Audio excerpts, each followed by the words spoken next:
ଚନ୍ଦ୍ରିକା ସେବା ଟ୍ରଷ୍ଟ ସୁବର୍ଣ୍ଣପୁର ପକ୍ଷରୁ ଶ୍ରୀ ରାମେଶ୍ୱର ଶୈବପୀଠଠାରେ ସାମୂହିକ ଶୁଭ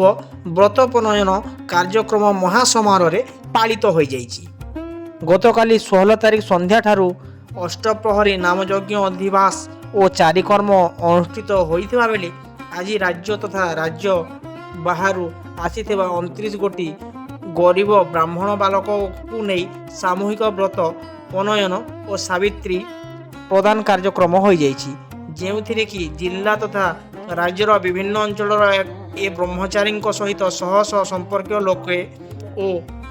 ଏ ଅଞ୍ଚଳର ହଜାର ହଜାର ଭକ୍ତ ଶ୍ରଦ୍ଧାଳୁ ଯୋଗ ଦେଇ ବାଲ ବ୍ରହ୍ମଚାରୀଙ୍କୁ ଆଶୀର୍ବାଦ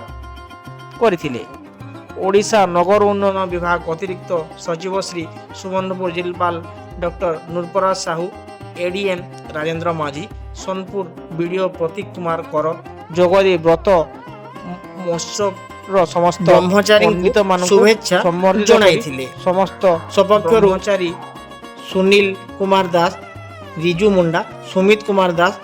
ରିଜୁ ମୁଣ୍ଡା, ଦୀପକ ଦାସ ପଟାଭାଡ଼ି, ସଞ୍ଜୟ ଦାସ ପଟାଭାଡ଼ି, ସତ୍ୟବ୍ରତ ଦାସ ବୈଦ୍ୟନାଥ, ଦେବଦତ୍ତ ଦାସ ବୈଦ୍ୟନାଥ, ରଞ୍ଜନ ଦାସ ଅଡ଼ାଲ, ଉତ୍ତମ ଦାସ ବରଗଡ଼, ଭବାନୀ ଶଙ୍କର ପାଣିଗ୍ରାହୀ ଘଣ୍ଟାପଡ଼ା ବୌଦ୍ଧ, ଅରୁଣ ଦାସ ଯୋଗୀନ୍ଦ୍ରପୁର ବୌଦ୍ଧ, ସଚିଦାନନ୍ଦ ପାଣିଗ୍ରାହୀ ଯୋଗୀନ୍ଦ୍ରପୁର, ଗଣେଶ ଦାସ କାନପୁର, ପ୍ରଭାତ ଦାସ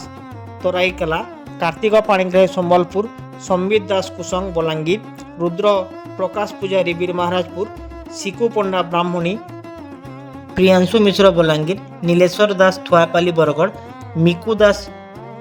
ହିଲିମାଲ ବଲାଙ୍ଗୀର, ଶୁଭମ ଦାସ ପାଟନାଗଡ଼ ବଲାଙ୍ଗୀର, ସତ୍ୟସାଇ ଦାସ ଶାନ୍ତିନଗର ବଲାଙ୍ଗୀର, ପ୍ରଦୀପ ଦାସ କାନପୁର, ସବ୍ୟ ସେବକ ସିଂ ରଥପଡ଼ା,